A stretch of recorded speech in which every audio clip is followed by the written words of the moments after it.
Só um segundo que eu tô tentando posicionar o microfone. I condemn you to the eternal hunger of living blood. Beleza, então vamos lá?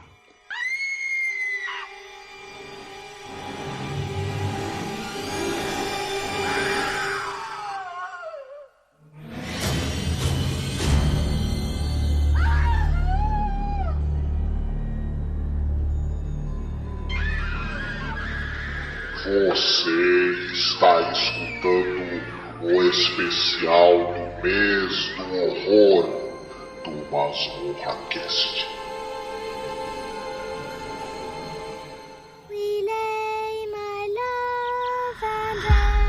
I have a story.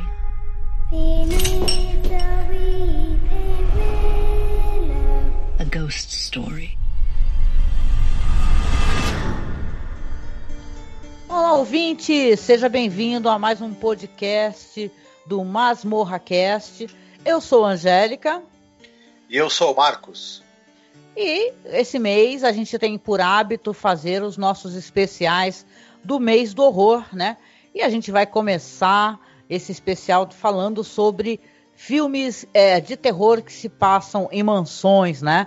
É uma brincadeira que a gente quer fazer, porque vai ter estreia dessa série da Netflix do Mike Flanagan, né? Que é The Haunting of Bly Manor, né? Que é o mesmo diretor que fez do The Haunting of Hill House, né? Que a gente gostou muito, né? A gente é super fã do Mike Flanagan, né, Marcos? Sim, o Mike Flanagan, ele é um craque das adaptações, né? Ele adapta muito bem coisas do Stephen King, podemos, né, conferir isso na própria Netflix, né? E agora, ele com essa série que trata, né, de famosas mansões do universo aí da literatura de terror, vai ser bem interessante. Foi bacana a série que ele fez do livro da Shirley Jackson, e agora a temporada que vai estrear vai contemplar aí a famosa mansão do livro famosíssimo da Volta do Parafuso. Vamos ver no que vai dar isso daí, né? Sim, que é um conto de 1898, né, do Henry James, A Sim. Outra Volta do Parafuso. Já tem aquele maravilhoso filme Os Inocentes, né, que a gente gosta pra caramba, com a Deborah Kerr, né? Mas a gente vai fazer o seguinte, a nossa dinâmica aqui no podcast hoje vai ser assim. Nós vamos falar sobre filmes que se passam em mansões, né, assombradas. Tem algumas que são nomeadas, eu acho que é isso que é a brincadeira mais interessante, né?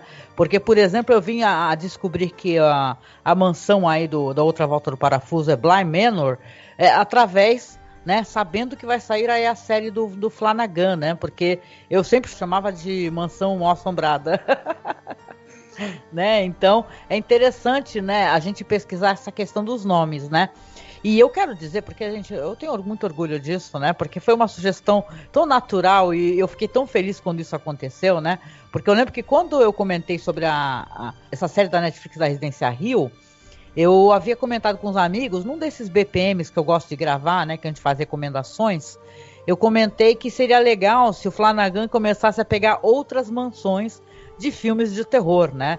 Aí passa-se um tempo, a gente vem descobrir que ele vai fazer essa daí, The Haunting of Bly Manor, né? Então, vai ser interessante, né? Eu gostei, inclusive, do trailer, né? A gente vai falar um pouquinho mais sobre isso, inclusive trazer uma curiosidade, né? Porque a gente teve acesso a uma adaptação que seria um prequel, né? Dos Inocentes, a gente achou muito curioso, tá?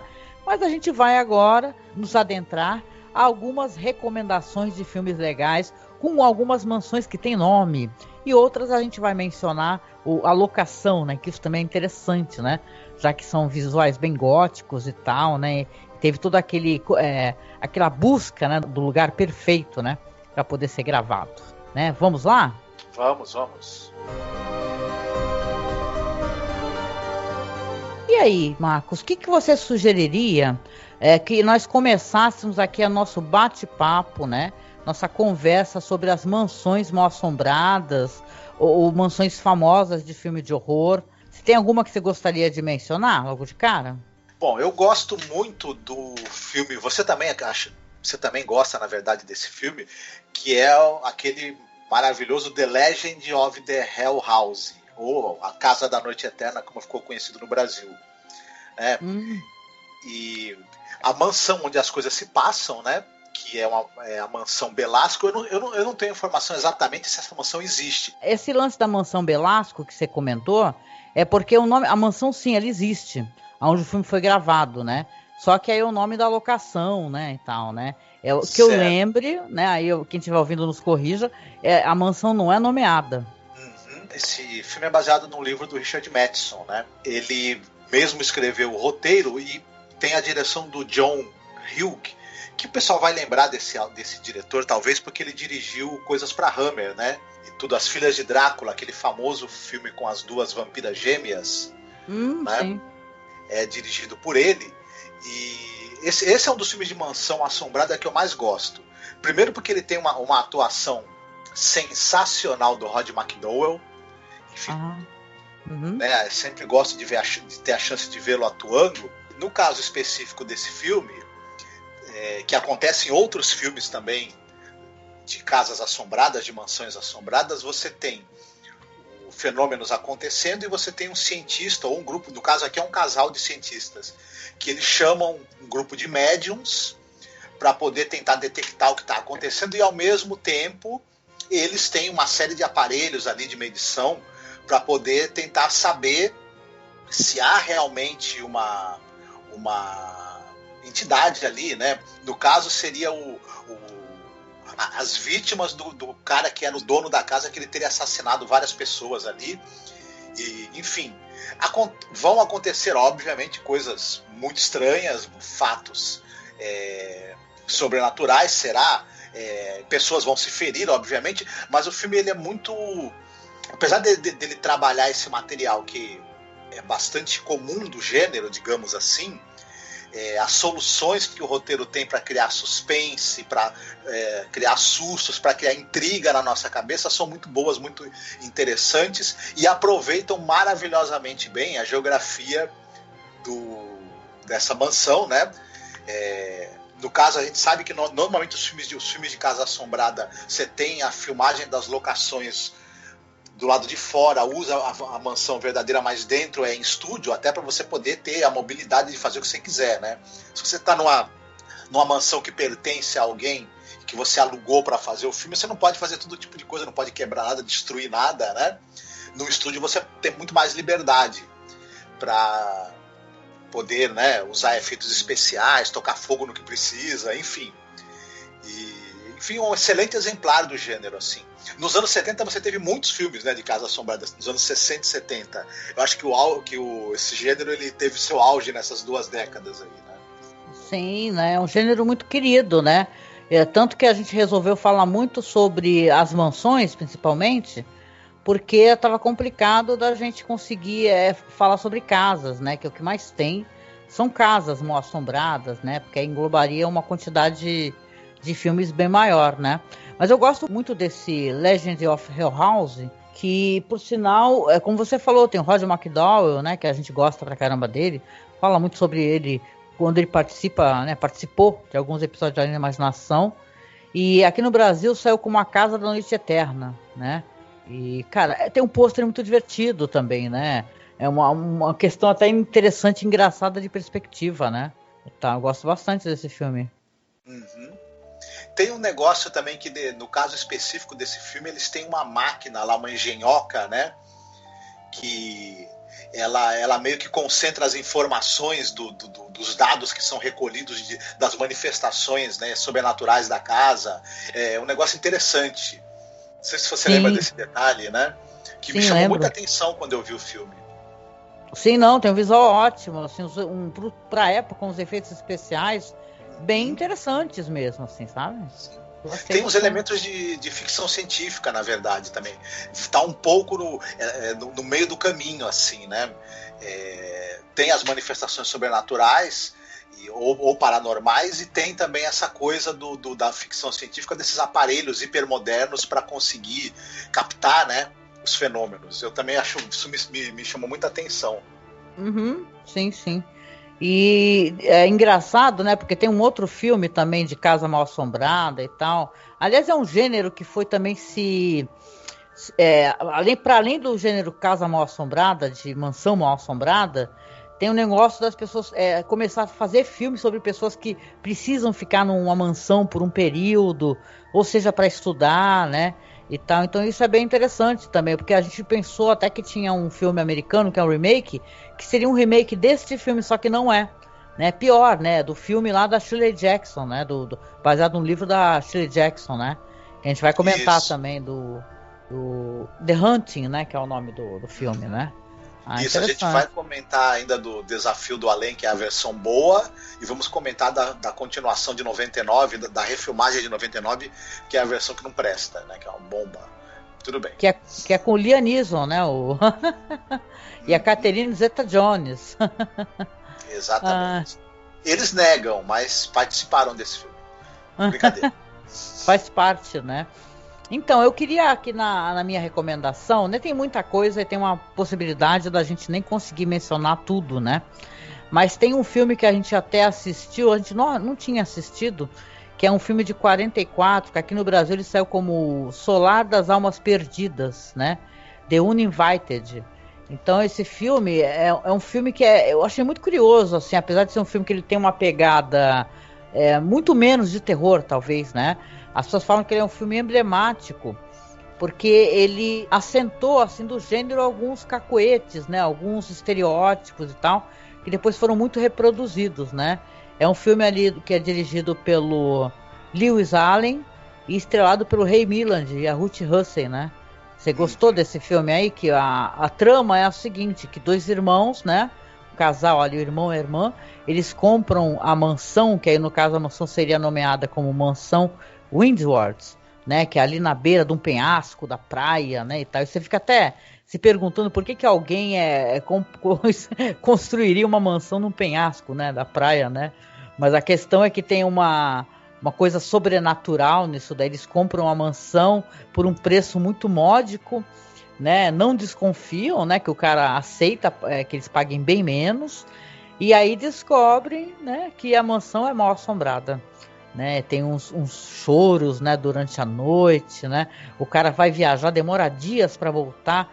Quando volta ali com a governanta, a mulher passou noite sozinha, né? Irmã dele, né? Eu até achei uma personagem muito corajosa, né? E depois vai ter uma trama também de assassinato e tal, né? De uma trama de um relacionamento de traição, né? Por isso que esse fantasma ficava ali, né? Assombrando as pessoas, né? Então eu gostei bastante desse filme, apesar de ser um filme que tem momentos engraçados, né? De uma certa leveza, né? E tal, de humor, né? De romance, né? Ele tem todas as coisas que faziam sucesso, né? Na época. Ele faz essa mistura de gêneros, né? Você torce ali para que o Ray Milland e a Gayle Russell, né, fiquem juntos, né? Porque que o namoro deles dê certo, né? Desde muito cedo no filme vai se desenhando ali um interesse romântico entre os dois, né? A gente também torce ao mesmo tempo para que os dois irmãos, que é o Ray Milland e a Ruth Russell, não consigam, né, ficar na casa que eles juntaram todo o dinheirinho que eles tinham para comprar, né? E tudo mais. A gente fica querendo saber qual é o mistério por trás da atitude lá do avô, né? Da Stella. A gente sabe que a casa está sendo assombrada aparentemente pelo fantasma da mãe, né, da Stella, da Mary Meredith, que é o personagem. E o avô da personagem da Stella não quer de jeito nenhum que ela se aproxime da casa. Ele faz um preço mais barato para se livrar, para alguém comprar logo e para manter a neta afastada dali, porque a neta tem muita curiosidade, tem carinho por aquele local onde a mãe dela viveu tantos anos, né? Mas e aí tem um mistério que a gente quer saber por quê, né? Não se resume ao fato da casa estar assombrada, né? Tem uma razão para aquele fantasma fique ali. E aí tem todo esse mistério também que a gente quer ver desvendado, né? De porquê, o que aconteceu e tudo mais. E aí todas essas coisas, o romance, o mistério vão convergindo, né? À medida que a história vai evoluindo, tudo. É um filme que, claro, ele não. Convenções de gênero, como você falou, o uso dos sons, das vozes chorosas dos fantasmas, essa coisa da trilha sonora ser muito utilizada para criar o clima. Enfim, os efeitos visuais que sugerem os fantasmas, né? Aquelas criaturas meio nevoadas, assim, que você não define exatamente a fisionomia, o uso das sombras, todo essa gramática aí que vai ser usada à exaustão depois nos filmes de Casa Assombrada, um pouco foi estabelecida nesse filme de 44, que é bem divertido, bem gostoso de se assistir para quem gosta de um clássico. Talvez para as plateias de hoje que estão acostumadas com o Insidious, que estão acostumadas com Invocação do Mal, não vão se assustar, provavelmente, mas é um filme bacana de se assistir assim. É um filme bacana, um filme leve, né? Pra quem não gosta daqueles filmes mais pesados, assim, sobre assombração, né? E tem uma coisa interessante também, né? Que a gente estava conversando, a canção tema, né? Stella by Starlight, do Victor Young, fez tanto sucesso, né? Que é uma música que toca no filme, né? Que ele fala que compôs pra moça, Stella, que se tornou um clássico do jazz, né? Grandes nomes aí, grandes vozes cantaram. Se eu não me engano, a Ella Fitzgerald também gravou e é belíssima a gravação dela. Enfim, filme memorável. Sim, engraçado é que os irmãos, ali tu falou da Ella Fitzgerald, né? E os irmãos são o Roderick e a Pamela Fitzgerald. Tá vendo? E tal, né? Coincidências, né? E essa mansão tem nome também. Quem sabe Flanagan pega no futuro, hein? A mansão Windward. Essa daí é mencionado o nome dela. Durante o filme. É um filme legal. Como a gente conversou, ele tem aquele negócio de o que fazia sucesso, os romances e tal, né? Então tem o romance, tem um certo humor, né? E os temas musicais acompanham isso também, né? É divertido, né? De repente tá o cachorrinho correndo com tema de humor, né? Depois vai ficar um tema mais soturno, né? Então é um filme muito bonito, divertido, e eu não o conhecia, né? Gostei bastante. Uma coisa, não sei se você deve ter notado, né? Uma coisa interessante também, como a gente tinha comentado, tem uma historinha ali de por que a casa é assombrada, algo que aconteceu no passado, né? E tudo mais. Ele não faz uso de flashback, né? Não tem um flashback contando essa história. Ele usa um personagem que é a Miss Holloway, que é alguém que se envolveu nesse caso aí, que levou a tragédia que faz com que a casa seja assombrada. Ela é que funciona como para estar relembrando e tudo, como ela é uma espécie de testemunho ocular do que aconteceu, né? E o filme não faz um uso de um flashback para contar isso, que num filme de hoje talvez faria, né? Ou muito provavelmente faria, né? Ai, com certeza, faria sim o uso do flashback, né? Eu gosto, né? E você gostaria de mencionar algum filme da tua lista? Não dá pra gente não falar do filme do House on Haunted Hill do William Castle, né? Primeiro porque é uma diversão absurda, né? Ele se passa na mansão Ennis, né? O nome do local, né? Onde os eventos que é o nome real, né? Da mansão mesmo, Diego. Filmado, né? Mansão Ennis. Que eu acho que não é mencionado o nome também, no caso desse. Sim. E esse filme, ele também estabelece algumas coisas que foram repetidas depois, né? Porque é aquele negócio que você tem que passar uma noite dentro da casa. No caso aí, o milionário, que é vivido pelo Vincent Price, ele oferece um prêmio de $10 mil para algumas pessoas ali que estão endividadas, inclusive, né? Ele sabe que essas pessoas... ele sabe duas coisas dessas pessoas. Elas talvez já tenham tido contato com fenômenos paranormais e estão precisando de dinheiro. E aí, se elas ficarem ali nessa casa... com ele, com a esposa dele, né, passarem uma noite ali, a energia elétrica é cortada, que eu me lembre, não é isso? E eles são trancados, né? Também. E as portas são trancadas, você só pode sair de manhã. E, obviamente, vão acontecer coisas, né? E as pessoas vão começar a morrer, inclusive. E tem um pouco, ele mistura duas coisas nesse filme, além do terror sobrenatural, será? Porque, na verdade, pode ser tudo um golpe. Né? Mistura também essa coisa de quem matou, né? Porque quando tem o primeiro assassinato, a primeira pessoa morre, todo mundo começa a imaginar quem pode ter sido. As pessoas não acreditam de cara que foi um fantasma, elas acham que na verdade um deles é que matou. E aí começa uma dinâmica meio Agatha Christie também, né? Sim, sim. E tem o maravilhoso Vincent Price. Ele tem muito uma dinâmica assim dessa contenda, uma revanche, né? A briga, né, do casal, na verdade, né? As cenas são divertidíssimas, né? Das aparições fantasmagóricas, né? Depois houve um remake desse filme também, né? Fizeram já um outro remake. Que nem os 13 Fantasmas, né? Porque também tem uma versão antiga e tem uma versão moderna.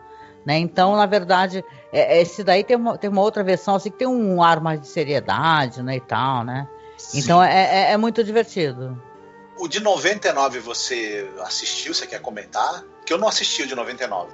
Olha, faz um tempão assim que eu assisti. E eu lembro que na época até que eu gostei. Eu não achei um filme ruim, não. E tal, mas eu não tinha assistido a versão do Vincent Price, assim, que eu acho ela mais engraçada, mais divertida, sabe? Assim, como é uma coisa feita pelo William Castle, né? Sabe fazer muito bem, né, propaganda dos seus filmes, né? E brincar com a plateia, né, para que faça sucesso, né? E chame atenção, né? Então, na verdade, o curioso é que, assim, o de 99 ele quer ser mais sério, ele quer ser um filme assim de terror, né? Muito mais sério e ao mesmo tempo não é tão divertido, né? Porque não tem uma caveirinha, né? Sim. Então é mais legal do William Castle de 59. O de 59 tem uma malemolência, né? Um toque de humor que é muito bacana, né? É um filme quase camp, né? Sim. Tem um pouco dessa coisa do chamado do humor camp que a gente tinha nos anos 50 e sobretudo nos anos 60, né? E é bem bacana. Tem essa coisa realmente, né, do esqueleto, né? Do fantasma que é um esqueleto que se mexe. Será que é mesmo? Ou será que é alguém? E tudo. E tem a coisa também do poço cheio de ácido, que é algo que também o diretor e o roteirista ali, eles pintam e bordam com essa história do poço de ácido e dessa coisa da vingança do Vincent Price contra a esposa que quer matá-lo para ficar com o amante, né? Enfim. É legal, né? As pessoas recebem aquelas cartas, né? E tal, e ele parece que escolheu a dedo, né? Todas estão com problemas financeiros, né? Você vai sendo apresentado aos personagens de uma maneira muito curiosa, as pessoas chegando de carro, conversando, né? E tal. E depois eles entre si, né? Então eu gosto bastante da brincadeira que é feita, né? No filme, né? Desse negócio de parece que o cara, ele é capaz de aceitar qualquer negócio, sabe? Precisando de dinheiro.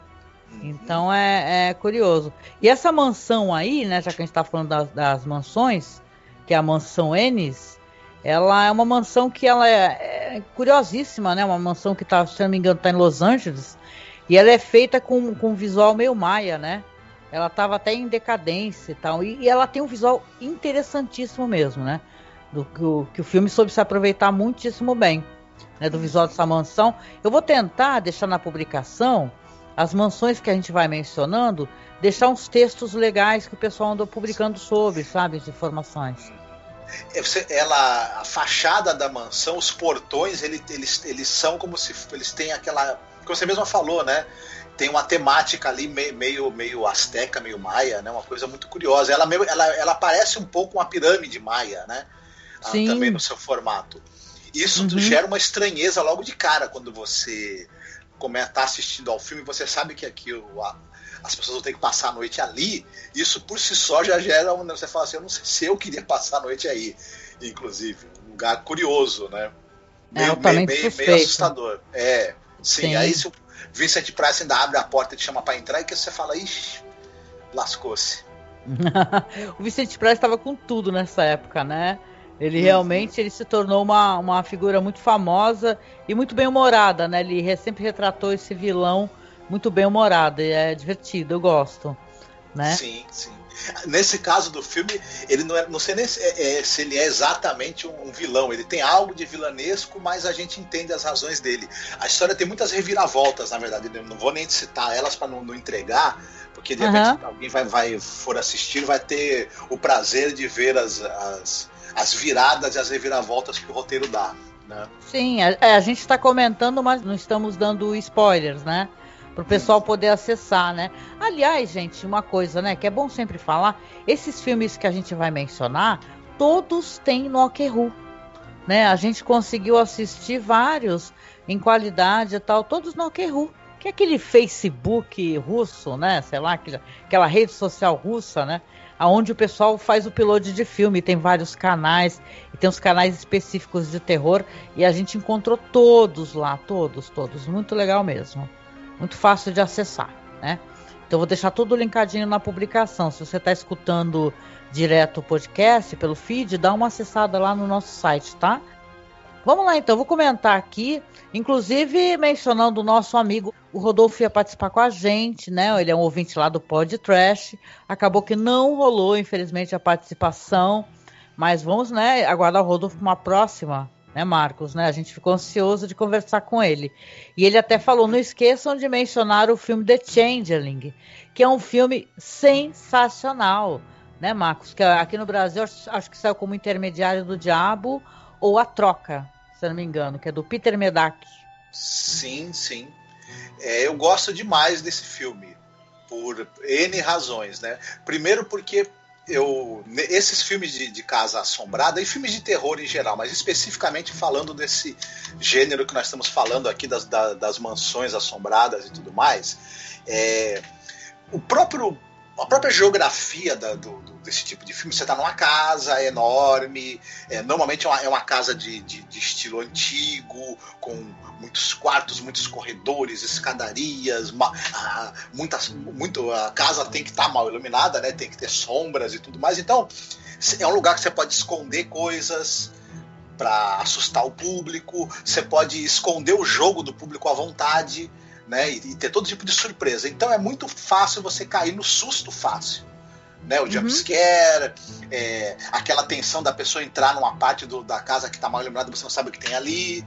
Então é bom quando um filme ele resiste a essa coisa do susto fácil, ele vai através da sugestão, tudo o que acontece também reflete um pouco o estado psicológico do personagem. No caso de George C. Scott, ele é um homem que sofreu uma grande perda, ele está num processo de luto e de muito difícil aceitação do que acontece com ele. Ele perde a esposa e a filha num acidente, né, automobilístico, num acidente. É uma morte terrível, e ele tem um forte senso de impotência, ele não pode fazer nada para ajudá-las. E aí ele vai morar nessa mansão. Henry Treat Rogers, né, o nome da casa. Na verdade, acho que é o nome do dono, da pessoa que construiu, não é isso? É isso, então. É uma mansão que é uma mansão muito famosa também, né? Essa mansão que é o nome da mansão, é Henry Treat Rogers, né? Que é da família e tal. Mas no filme também não é nomeado. Só fala que ele vai morar numa mansão que é inclusive alugada a ele, um negócio assim, por uma moça, uma mulher de uma sociedade vitoriana. E se passa em Seattle, né, a história. Sim. Né?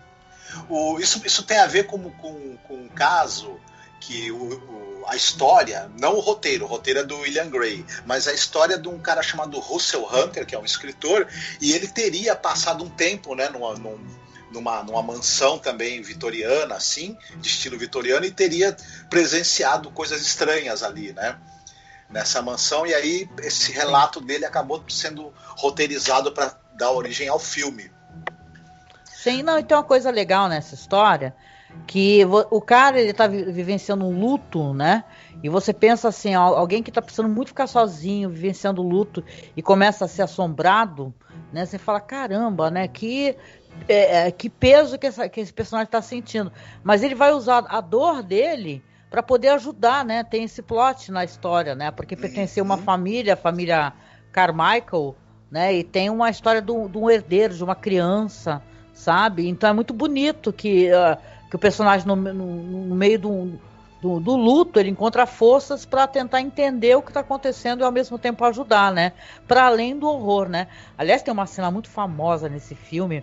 Eu acho que eu compartilhei no perfil da gente lá no Facebook, né, do Masmorra Cine, que tem um lance da bolinha, né, que ele começa, primeiro ele escuta uns barulhos, umas batidas, né, e depois tem um lance de uma bolinha, que parece como se alguém estivesse querendo brincar com ele, né, jogando a bolinha, e toda hora aquela bolinha caindo, né, nos degraus, lentamente, e uma hora ele pega a bolinha e vai até uma ponte, joga fora e tal, e quando ele volta para casa, tá ela caindo novamente, né, pelos degraus. É uma cena muito econômica e muito eficiente, né? Tem várias cenas legais nesse filme. Uhum. Exatamente. O filme ele faz uso dessa coisa dos estranhos barulhos, de sensações estranhas que você tem, de alguns eventos assim que parece que quebram a lógica das coisas. Você fica se perguntando se não é a imaginação dele, se não é o estado mental em que ele está de luto que está gerando, né, ele ver coisas, mas à medida que ele vai investigando e você vai ele vai tendo a certeza de que ali tem uma entidade que é uma criança, né, um fantasma de uma criança. No princípio ele acha que é o fantasma de uma menina que foi atropelada em frente à casa, mas depois ele vai perscrutando a história da própria família e vai descobrindo que na verdade tem a ver, como você falou, com o menino que é ser herdeiro da casa. É muito impressionante. Esse filme tem um flashback que mostra o que aconteceu com essa criança e por que ela está ali assombrando a casa. É muito impressionante, muito tocante essa sequência da morte do menino. Assim, eu achei chocante, inclusive. O filme ele é muito discreto, né? Ele é um filme com bastante elegância, mas ele tem uma outra sequência chocante, que, por exemplo, para mim a morte do menino é chocante mesmo. Essa parte, ele já mais para perto do filme, inclusive, e tudo. Mas eu acho muita gente considera esse filme, ele é um filme do Canadá, se eu não me engano, não é? Ele é considerado um dos melhores filmes produzidos no Canadá em todos os tempos, inclusive é um dos filmes mais importantes. Ele entra em muitas listas dos melhores filmes de terror de todos os tempos, não só dos melhores filmes de Casa Assombrada, tudo.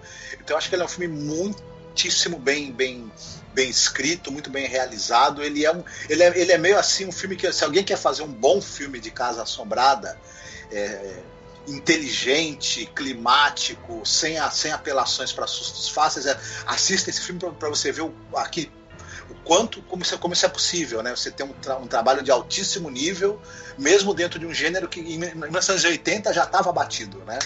Quando o filme foi feito. Não, e sem contar que o George C. Scott, eu adoro ele, tá? Eu acho ele um dos atores assim mais relevantes, assim. Eu lembro que eu assisti, eu gosto muito daquele escritor, o William Peter Blatty, né? E ele dirigiu a versão do Exorcista, que é na verdade Exorcista 3, né? Ele tem o George C. Scott fazendo o detetive, né? Que vai ter todo aquele negócio sobre os padres, né?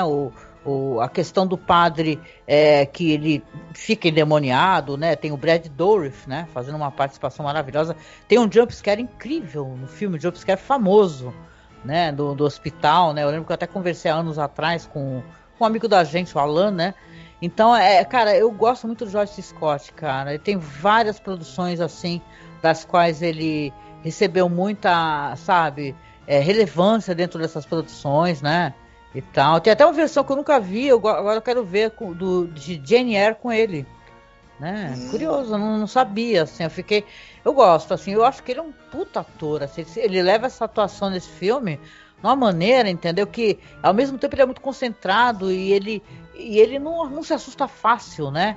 Ele tem aquele ar assim de, porra, o que tá acontecendo, né, meu? Vamos ver o que tá acontecendo, né? Não tem aquele ar de assombro, né, ao mesmo tempo, né? Sim. Vamos comentar um pouquinho, né, já que a gente tá falando sobre... A gente já falou sobre a Shirley Jackson, né, e tal. Vamos falar um pouquinho sobre The Haunting, de 63, que eu sei que inclusive você tá lendo, né, o romance da Shirley Jackson, né? Você gosta desse filme também, né? Eu lembro que eu assisti fazem muitos anos, o The Haunting. Sim.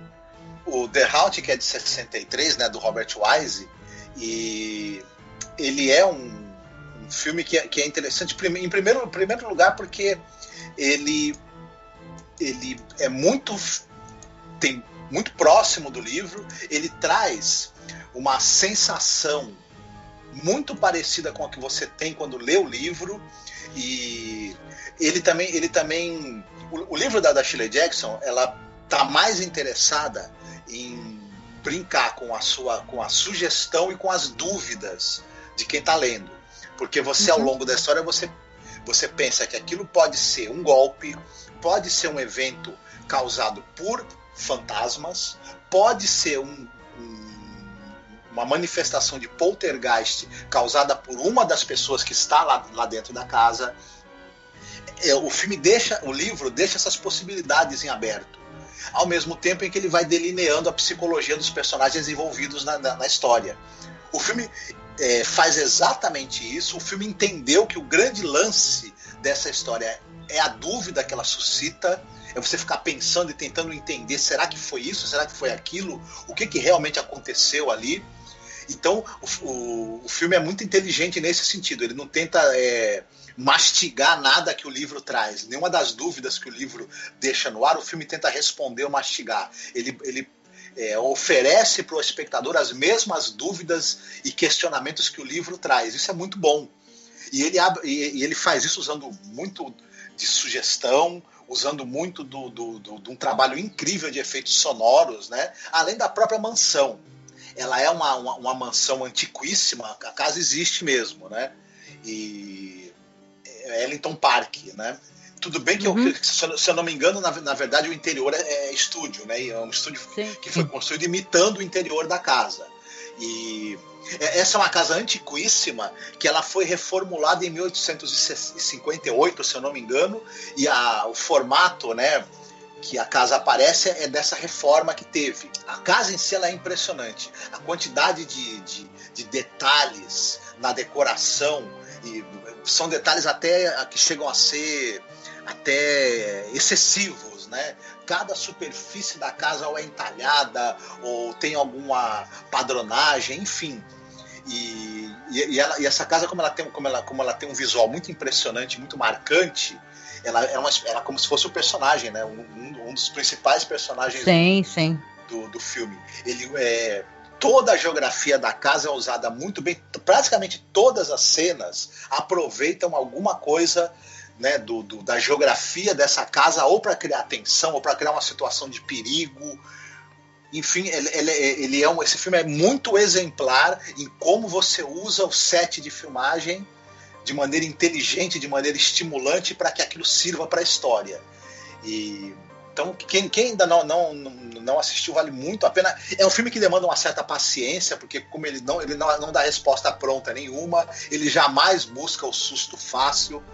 Então, e ele, como a gente já até comentou, ele está interessado em plantar uma dúvida na cabeça do espectador, que ele não vai responder fácil também. Mas quem tiver interessado numa experiência muito interessante, tanto cinematográfica quanto até, de certa maneira, de dúvida intelectual também, esse filme é muito recomendado. Sim, nossa, com certeza. Eu lembro que fazem muitos anos que eu assisti, e assim, né, que você não assistiu essa série da Residência Hill, né, mas o pessoal fala que tem alguns elementos, assim, bem parecidos, né, a questão até da personagem, né, porque a Shirley Jackson escreveu uma personagem que, na verdade, é lésbica, né, então é bem interessante isso daí, né, num filme clássico, né, fica claro no filme, de alguma maneira, também, esse relacionamento que parece que ela tem com outra personagem, ou não? O que você acha? Tanto no livro quanto no filme, você tem isso, discretas sugestões. É como eu falei, nada é dado para você de mão beijada. Será que é? Será que não é? Tanto o livro quanto o filme sugerem isso de maneira muito elegante, né, e muito dúbia, e você que vai ter que talvez interpretar e dizer se é, se não é. E tudo. Na série do Flanagan, já a personagem realmente é lésbica, que é a Tel, né? Você percebe claramente que ela é lésbica, né? A personagem, ela tem relacionamento com uma outra personagem. É o que eu acho muito legal, né? Eu gosto muito das leituras que o Flanagan faz, sabe? Dessas histórias, né? Ele é muito bom de adaptação, né? Sim. Esse filme de 63 tem no elenco uma atriz que eu gosto muito, que é a Claire Bloom. Enfim, a gente já falou dela, por exemplo, no filme do Uma Sombra Passou Por Aqui, né? O Homem Ilustrado. Enfim, ela também fez filmes com o Charlie Chaplin, o Luzes da Ribalta é um exemplo, né? Olha! Enfim, uma excepcional atriz, assim, e ela tá também muitíssimo bem nesse filme, né? Ela faz a Theodora, na verdade, que eu me lembro, né, no filme. A Theodora, né? A Tel, né? Deixa eu te perguntar um negócio aqui, né? Eu gosto de comentar, eu sei que é um filme que as pessoas não gostaram, né? Mas tem essa questão, assim, não o filme em si, né? Mas o que ele inspirou, né? Que tem aquele filme da Mansão Winchester, né? Que é um filme... O pessoal não gostou, realmente é um filme cheio de clichê, de jump scare, né? Filme até com uma atriz muito foda, né? Que é a Helen Mirren, né? Mas o filme não funcionou muito bem.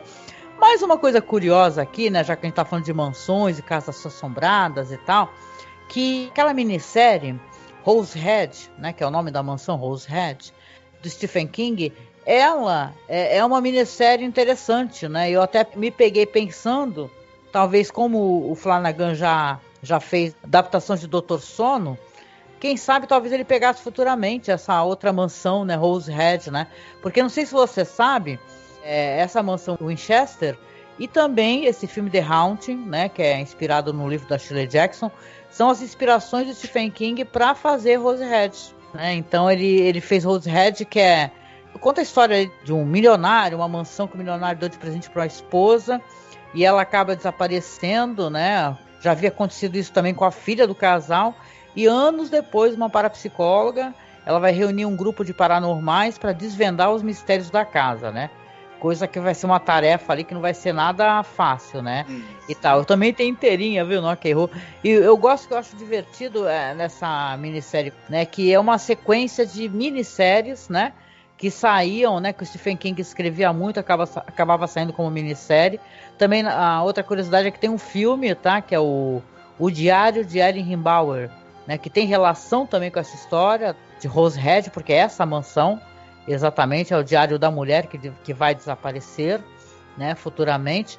E, cara, é legal, né? A produção que seria ali... O King apresentou primeiramente ali pro Steven Spielberg, né, em 96. Tinha interesse, como eu falei ali, de fazer um remake, né, do filme do Robert Wise, The Haunting. E depois, mais pra frente, foi bem na época, por sinal, que ele sofreu aquele acidente, né? Inclusive ele estava ali, ele conseguiu encontrar depois a pessoa para poder fazer a direção, né? Que é o Craig R. Bexley, né? E tal, que tem a Nancy Travis, né? Tem o Julian Sands, né? Olha, quem gosta dos filmes antigos, o Warlock, né? Que saudade. Mas é um filme legal, assim, é muito morno e muito lento. Ele tem aquela dinâmica bem de minisséries, né? Como são as minisséries do Stephen King, né? Se você agora tá para sair, por exemplo, né? Eu me empolgo quando começo a falar de Stephen King, né? Agora tá para sair, por exemplo, Dança da Morte, né? Mas se você vê a minissérie, ela tem todo um ritmo muitíssimo lento, né? Então é outra dinâmica, Mas eu recomendo também assistirem aí Rosehead, né? Que é o nome da mansão, né? Que tem esse prequel, né? Que é o Diário de Ellen Himbauer. E para quem gosta do King, né? Vale a pena conhecer tudo que o homem tem, né? Apesar que fatalmente quem gosta já com certeza já procurou, né? Tu já assistiu Rosehead? Esse eu ainda não assisti. Não, né? Ah, tá. Que foi gravado ali no castelo Thorneyhoods, né? Na verdade, né? E engraçado essa inspiração, né? Dessa história dessa casa Winchester, gente, para quem assistiu o filme, né, já sabe mais ou menos a dinâmica, né? Que a mulher, a viúva, né, do cara, que era o dono dessa fábrica de armas, Winchester, ela recebe aquela fortuna absurda, né? E ela vai consultar uma médium. Isso aí eu tô contando, não é nem baseado exatamente no filme, sim das histórias que se sabem, né? Dessa mulher. E a médium fala para ela que ela tem que se mudar e que, na verdade, ela pode ser assombrada por todas as pessoas que foram mortas pelas armas da marca Winchester, né? E ela começa a construir uma casa onde caibam todas essas almas, para que ela não seja assombrada. E diz que ficava 24 horas por dia, sabe? Direto, fazendo obras na casa, ia trocando ali as pessoas trabalhando, e é uma casa totalmente sem uma engenharia específica, então ele é toda... são escadas que não vão para lugar nenhum, janelas que estão no lugar errado, sabe? Então é uma história que poderia gerar um filme incrível, né? É uma lástima que o filme que foi feito é muito, né, muito, né, sem graça, né? Porque é uma história curiosa, a mulher que fica riquíssima e cisma que vai ser assombrada pelas pessoas, né, que morreram por causa dessa arma. Imagina então, né, o dono da Taurus, né, por exemplo, aqui no Brasil, Né, assim, porra, né? Quantas pessoas, porque a gente exporta para vários países, né? Então ela pensou, se a pessoa ficar rica e falar, todas as pessoas que morreram com essa arma da marca Taurus vão te perseguir. Eu não quero rir disso, né? Mas caramba, é a situação, né, análoga, né? Por exemplo. Exatamente. O que vocês falam, como você disse, é uma pena, porque a história de fundo que esse filme tem, e que a Sarah Winchester realmente construiu essa mansão, né? E como você mesma falou, é uma história muito interessante e poderia ter dado um excelente filme, até uma excelente minissérie, inclusive. Sim, né? Sim. Porque você poderia, mas no filme realmente ele é muito esquecível.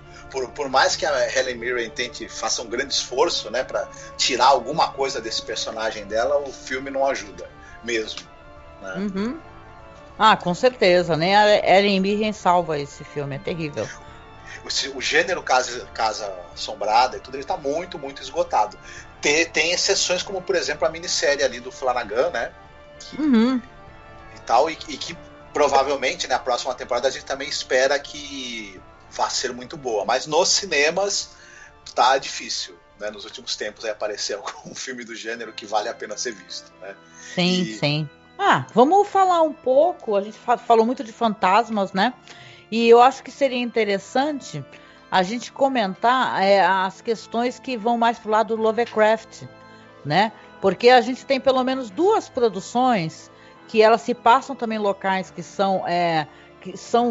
acontece uma história de horror, né? Por exemplo, Castle Freak, né? Do Stuart Gordon, né? Que é um filme de 95, baixíssimo orçamento, com o Jeffrey Combs, né? Que se passa num castelo, né? Na Itália, né? Que ele tem uma coisa de criatura assim meio corcunda de Notre Dame, né? Tem uma criatura horrorosa, né, no filme, né? Até para um filme de baixo orçamento, ele tem uma maquiagem muito curiosa.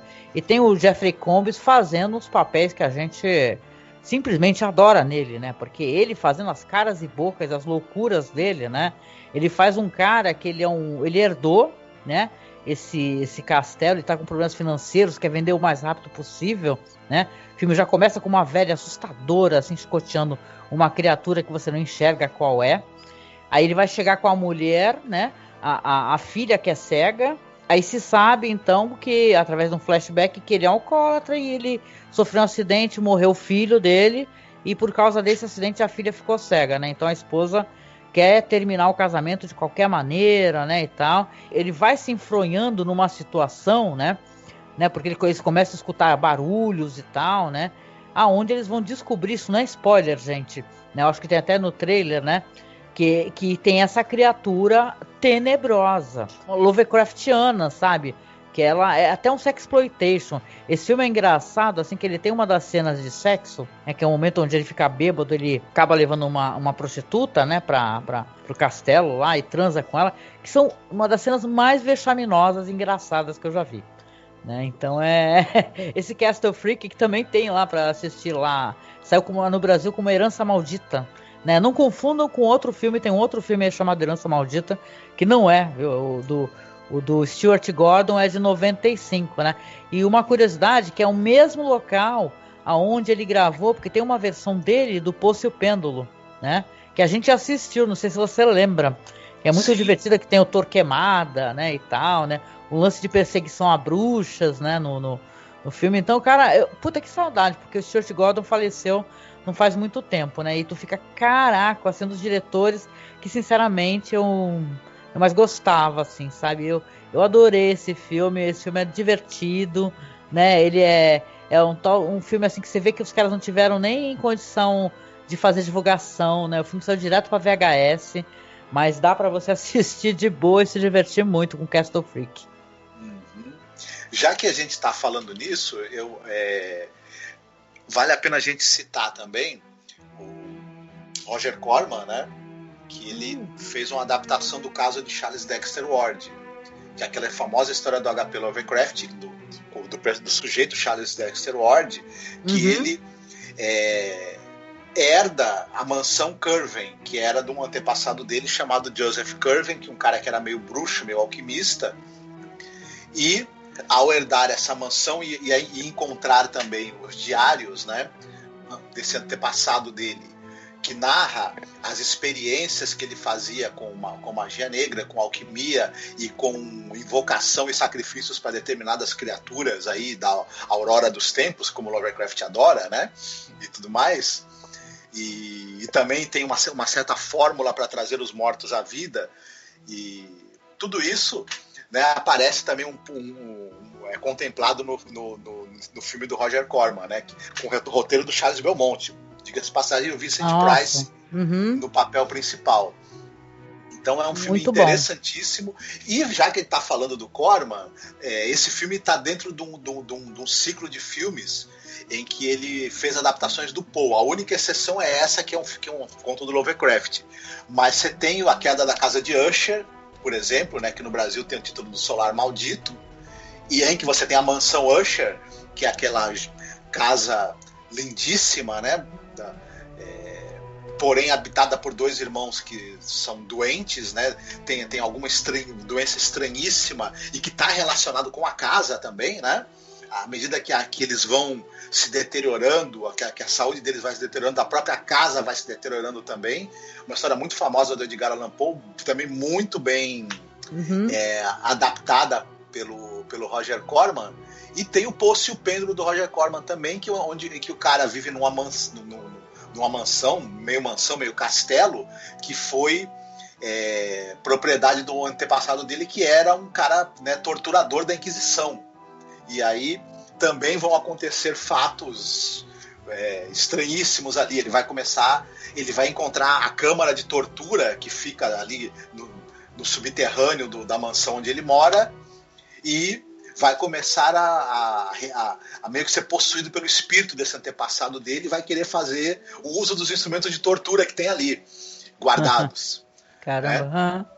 Então, nesse ciclo de adaptações dos contos do Edgar Allan Poe e do Lovecraft que o Roger Corman fez, as mansões, as casas têm também um papel preponderante assim no contexto das histórias, né?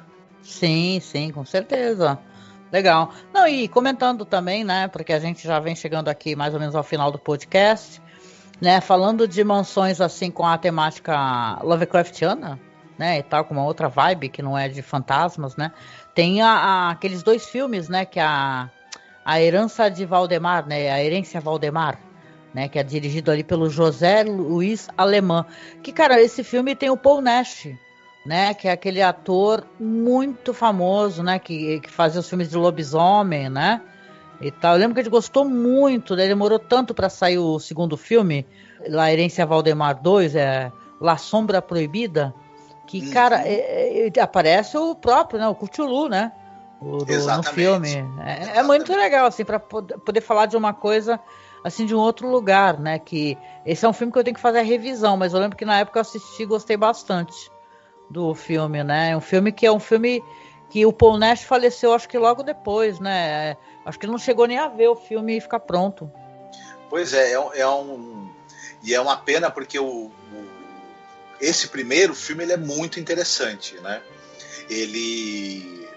Um dos personagens do filme é o Aleister Crowley, diga-se passagem, né? Você tem ali nessa mansão Valdemar, era local de um culto, tinha o Aleister Crowley como líder, né? E esse culto tinha relação com você abrir dimensões para entrar você abrir portais para a dimensão desses seres ali, né? Que eram os antigos, né? Que um dia já dominaram a Terra, os deuses antigos que um dia dominaram o mundo, que é uma coisa aí que você tira dos livros do Lovecraft, né? E o primeiro filme ele é muito interessante, até porque tem essa coisa eles abrem o portal e primeiro vem o mensageiro, e esse mensageiro já é uma criatura absolutamente assustadora, né? E ele vem preconizar o retorno dos mestres dele. Pena que no segundo filme, quando finalmente uma das criaturas que é um desses seres, né, cósmicos, né, que é o Cthulhu, aparece, o filme é um tanto quanto decepcionante, né? Não é uma boa continuação, ele não resolve bem essa história. Mas o primeiro, mas teve um negócio também, porque o filme não foi muito bem recebido, né? E tal. Eles tiveram muito problema para poder conseguir a grana para fazer o primeiro filme. E aí, para fazer a continuação, aí foi mais sacrifício ainda, entendeu? Foi difícil. Foi difícil. Mas o primeiro filme vale muito a pena. Ele é um excelente filme que usa elementos do universo Lovecraft, e um excelente filme também sobre casas amaldiçoadas, assombradas, mansões, na verdade, né? Sim. É bem bacana. É uma pegada muito interessante. E falando também do King, né? Porque não dá pra gente esquecer, né? De comentar. E ele tem mais um filme, sim, de mansão assombrada, que é a Mansão Marsden, né? Então, tem essa minissérie, que é Salem Slot, de 79, né? Que faz uma homenagem muito, muito bonita, né? Aquele filme clássico, filme mudo de vampiro, né? Nosferatu, né? Que eu lembro que quando nós gravamos, né? Que a gente começou a fazer um projeto muito legal que a gente não terminou, ele estacionou lá com o Edilton do stephenking.com.br, e a gente comentou sobre Salem Slot, né? Então a gente tá fazendo revisão de todo o material, né? Já adaptado de Stephen King. E teve depois, então, esse daí, a Mansão Marsden, né, que é inclusive com aquele ator, com Rob Louis, né, que é a Mansão Marsden, né, que você, inclusive a mansão é nomeada, né, com a Mansão Marsden, que é aquela história do cara, né, do Ben Mears, né, que é um escritor, e ele vai voltar para a cidade, né, e tal, ele está escrevendo um livro, e ele acaba novamente encontrando, né, com os terrores do passado dele, da infância, né, e tal, que são todos relacionados nessa cidade de Jerusalém, né, Jerusalém Slot, né, onde as pessoas, vai ter o caso dos vampiros, né. No livro, aliás, gente, o livro é muito bom, para quem não chegou a ler o livro, sabe, que é A Hora do Vampiro, né, eu lembro aquele momento tétrico que o autor, ele escreve e descreve como a cidade completamente morreu, né? E é muito trágico você ler isso, né? Porque é uma cidade que tem famílias, crianças e tal, né? Pessoas de todas as categorias, personagens que são muito bem apresentados para você, né? Com suas singularidades. Então é meio trágico, né? Mas é uma história muito interessante de vampiro. Eu gosto bastante, tanto da Mansão Marsden de 2001, como de 79 também. Acho muito bem feito. O Menino na Janela, né? Arranhando a Janela, né? Muito bom. Sim, eu gosto bastante. Toby Hooper, né? Que dirigiu a primeira versão, né? E eu gosto bastante. E é interessante que essa cidade de Jerusalém Slot, ela aparece em várias histórias do King, né? E sempre acontecendo algumas das coisas mais terríveis que acontecem no King Universe acontecem nessa cidade. Essa cidade é um lugar péssimo para se viver. Se alguém tentar te vender uma casa barato, fazer uma pichicha para te vender um apartamento em Salem Slot, não compre de jeito nenhum, porque lá só rola a presepada do pior tipo possível, né? E, enfim. É verdade. Né, é uma dimensão honrosa também para o filme do Alejandro Amenábar, né, que é Os Outros, né, onde você também tem uma mansão, uma propriedade gigante, né, que você vê que tem uma mãe que cuida dos seus 2 filhos, né, que eles têm uma alergia à luz, né, e você vai ter os empregados chegando ali, e o cotidiano bizarríssimo, né, e surpreendente, né, para quem nunca assistiu, também não vamos entregar, né, mas eu gosto muito, muito dessa história, que foi gravada uma parte naquele Palácio de los Hornillos, né, na Espanha, né? Um lugar lindo. Eu gosto como Alejandro Amenábar, ele faz as produções, assim, uma produção gótica, né? Eu lembro que esse filme, né, que dizem que vai ter um remake, né? Pelo que eu tô lendo por aí na internet, dizem que vai haver um remake, né? Eu acho que não há necessidade, porém, né? Assim, que ele trouxe novamente essa questão gótica, né? Dos fantasmas, uma coisa fantasmagórica, surpreendente. Eu lembro que a gente comentou quando a gente conversou com o Douglas naquele vídeo que a gente tem sobre as fotos pós-mortem, né? Que ela encontra um livro de fotos pós-mortem, né? E isso é surpreendente para ela também. É um filme maravilhoso, assim. Cada vez que eu faço a revisão, eu gosto mais desse filme, Os Outros, de 2001. É muito bom. Então, eu acho esse filme, ele é absolutamente perfeito em todos os sentidos. Ele é perfeito nas atuações. O roteiro também é do próprio Alejandro Amenábar. Ele tem um roteiro que ele é cirúrgico para criar um clima de apreensão, de medo, de plantar dúvida. O filme tem uma grande reviravolta que a gente não vai revelar quem é, qual é. Tudo bem que é um filme de 2001, mas de repente, né, a pessoa pode querer assistir e tem uma interessante surpresa. O filme conduz muito bem para esse momento em que você vai ter essa conclusão final que é interessante, é surpreendente e faz você reassistir o filme de novo com outros olhos, né? E é um filme que ele é impecável e ele teve a força de trazer esse gênero de volta, né? Uhum. Depois dele, vários outros filmes sobre o tema de casas góticas, casas assombradas foram feitos. Nenhum, acho eu, supera os outros.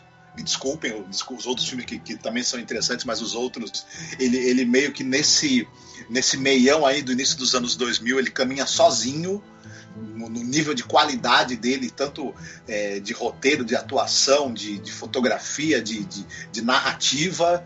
É um filme absurdamente bom. Enfim, total e completamente filme de atmosfera, né? Sim.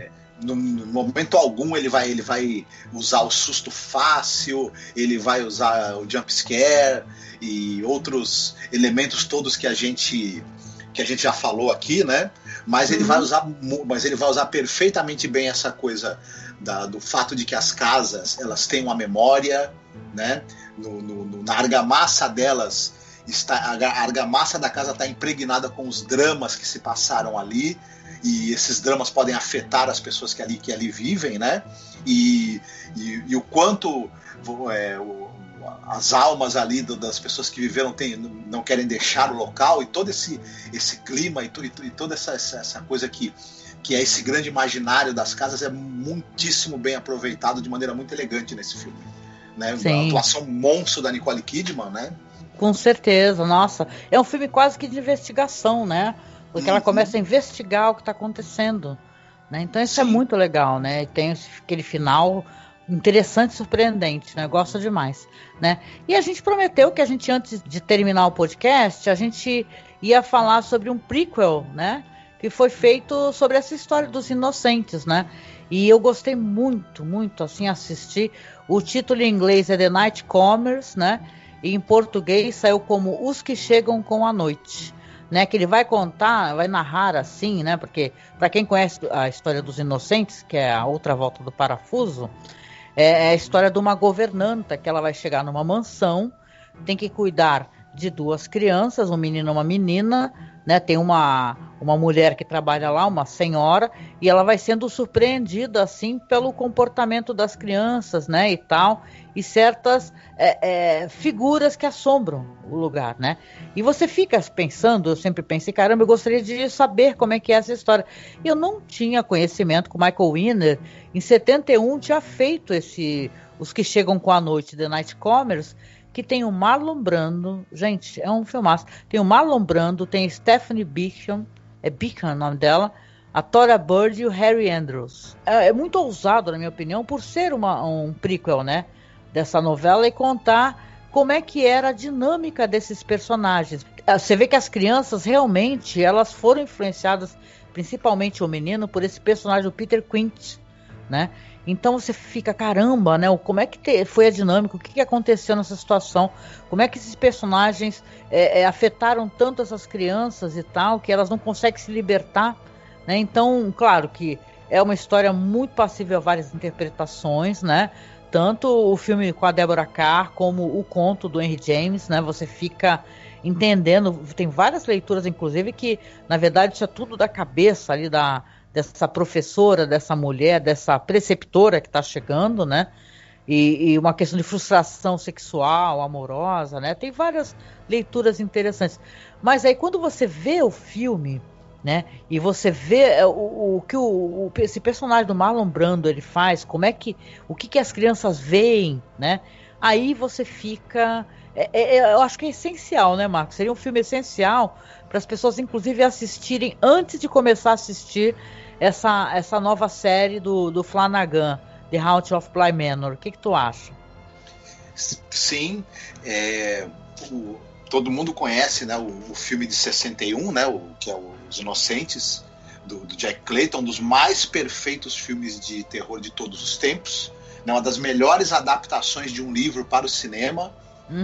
Enfim, e diante do filme de tamanha excelência, que é o filme de 61, a gente fica até se perguntando, o pessoal resolveu fazer um prequel, explicar como é que foi, né, a relação que as crianças tiveram com esse personagem, o Peter Quint, e com a Miss Jessel também, que era a antiga preceptora deles, né? Sim. Que são os dois fantasmas que aparecem, né, para as crianças na história da Volta do Parafuso. E eu admito para você que antes de eu assistir, eu fui meio que pensando assim, sair difícil. Parece que tá querendo... Certo. Ainda mais porque é um filme que é de 71, o filme do Os Inocentes é anterior, né?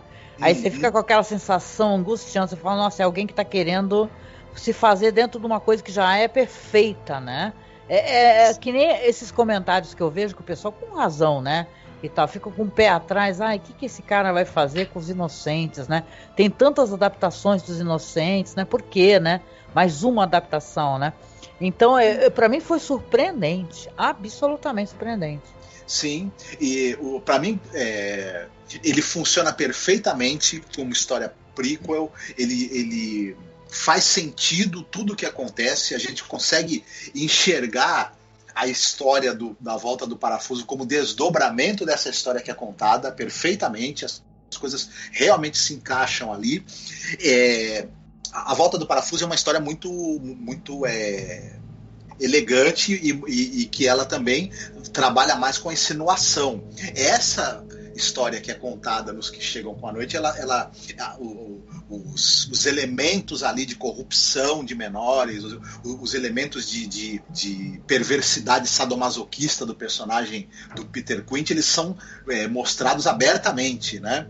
A relação amorosa dele com a preceptora, né? Tem cena de bondagem, né? E tal, né? De amarração.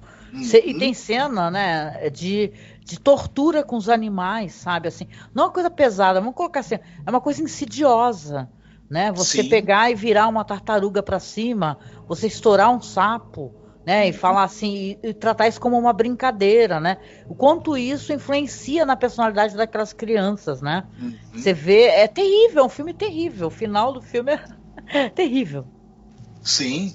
E você já sabe, né, o que vai acontecer, né? Porque tá chegando a outra governanta, né? A outra A gente já sabe que esses dois personagens vão morrer, né? Tanto é que serão fantasmas que irão assombrar a casa, né? A propriedade ali na história, na famosa história da Volta do Parafuso, mas todo o drama que vai levar à morte deles, para mim é muito bem construído, muito bem.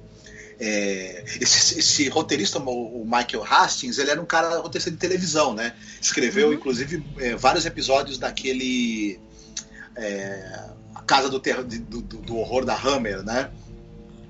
Sim. Mas ele é muito habilidoso, ele consegue realmente escrever uma história que faz sentido, se encaixa perfeitamente com os desdobramentos, né, que a gente vê depois na história do Henry James e tudo mais, e dirigido pelo Michael Winner, que é um cara que ele dirigiu um excelente filme de terror que a gente já comentou em outras oportunidades, que é o Sentinela dos Malditos, né? Sim. E tem até um podcast do mês do horror, né, daquele ano, sobre Sentinela dos Malditos.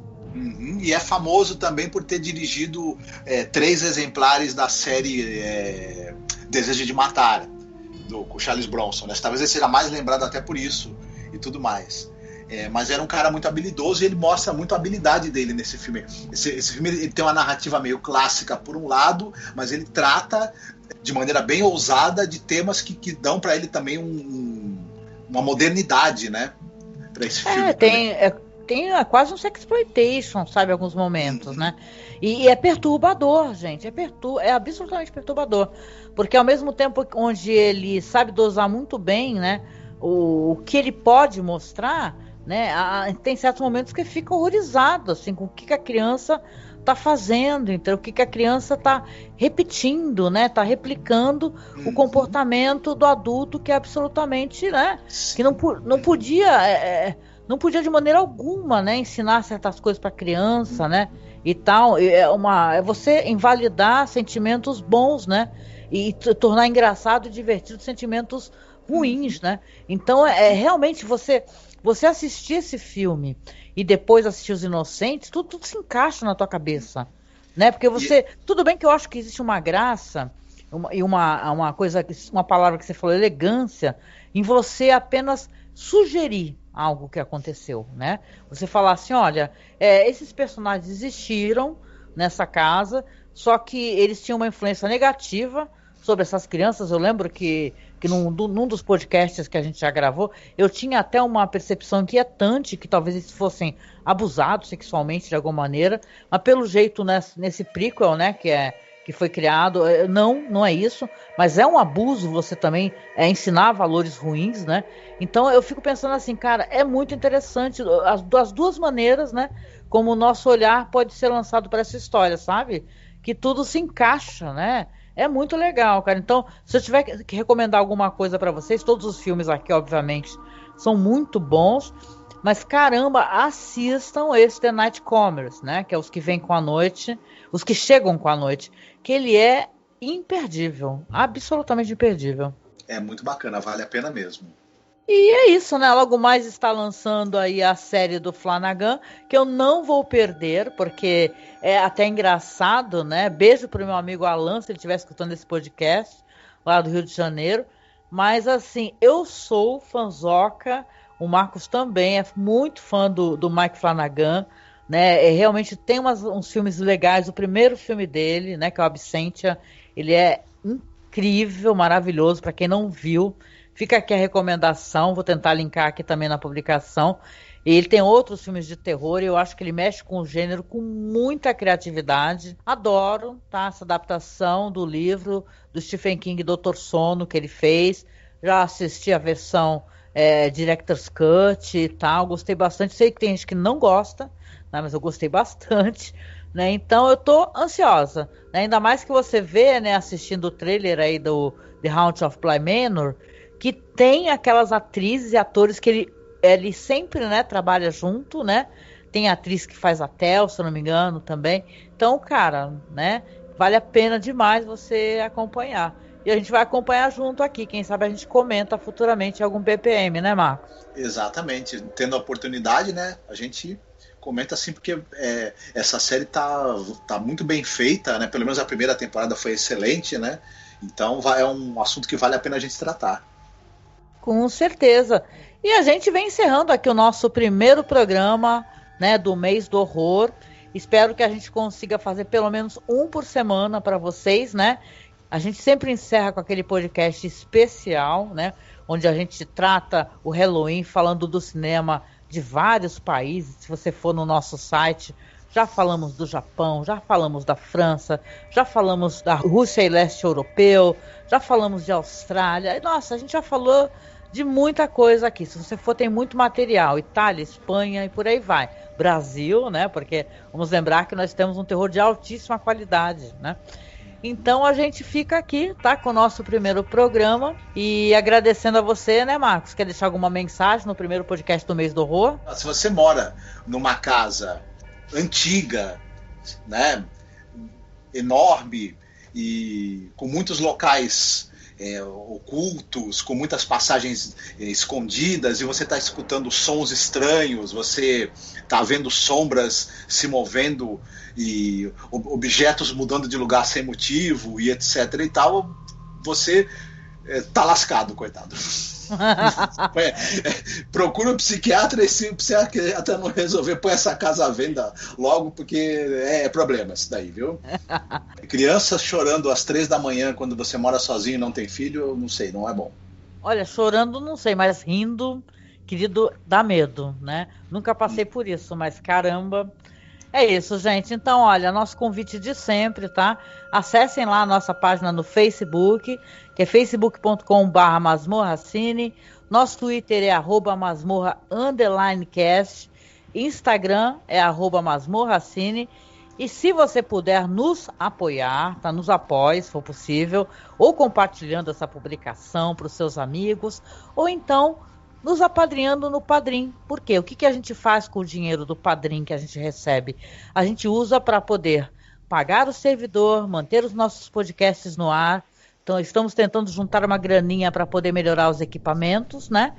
E, né, vamos em frente, né? Estamos aqui começando mais um projeto.